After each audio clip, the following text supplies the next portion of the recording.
Many years ago, so many years ago that your mum and dad wouldn't even remember, there was an emperor.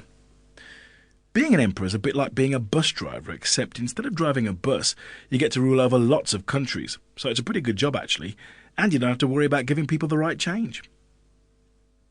This emperor had more problems than most, because what he'd like to do best in the whole world was to buy clothes. Now, I know we all have to buy clothes. I buy clothes. I know that you buy clothes because you're wearing some now. Well, I hope you are. Otherwise you're going to get very cold by the end of the story. Anyway, the thing was, this emperor bought more clothes than he needed. More clothes than he could ever use, ever. In fact, he spent all his money on new clothes. He wasn't interested in talking about politics with his prime minister or in planning campaigns with his general.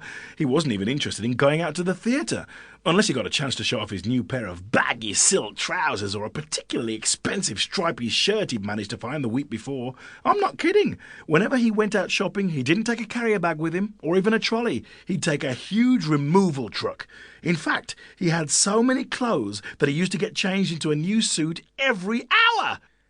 And because some of his clothes were really fiddly to get on and off, often it took him almost an hour to get dressed, and he'd hardly have one set of clothes on for a minute before he'd have to take them off to change into the next set.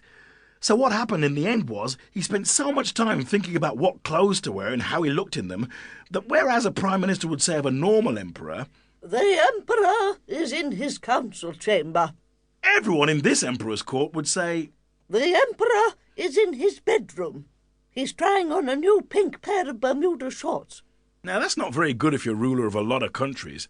He took no interest in governing at all, so the libraries and museums and swimming baths were all allowed to get into a terrible state, and the people got poorer and poorer. But the emperor didn't even notice. He was only ever bothered about whether the colour of his shoes matched the colour of his shirt, or of his eyes, or something like that. Now, the great city where the emperor lived was very busy. Great hordes of merchants travelled through it all the time, selling their goods, often bringing fine clothes which they would sell in the great marketplace, usually to the emperor. Now, one day in June, or was it July?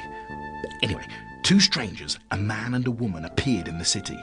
This wasn't really unusual, of course. I mean, there were always new faces in the market, but these were particularly strange strangers. They both wore smart grey suits, and each of them had a red carnation in their buttonhole. And as they strolled around the market, they gave a small card to each person they met, reading, "Smart and Alec, the finest tailors in the world," and told them, "Our colours and patterns are the finest ever known, you know. We made the wedding dress for Princess Dora." Both times she got married. And that's not all, you see.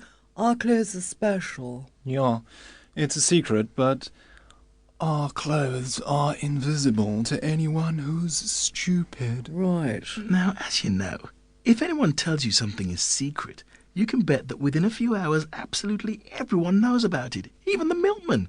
It wasn't long before the rumour spread, so the whisper went round the city. "You know those two tailors, the ones in the grey suits?" "Yeah, they make clothes that are invisible." "That's right, to anyone who's stupid." And it wasn't long before people began to add, Yeah, and I've seen these clothes, of course, and they're brilliant." You see, everyone wanted to prove that they weren't stupid. Only one small girl with red pigtails, perhaps as old as you, perhaps a bit older, heard everyone saying this.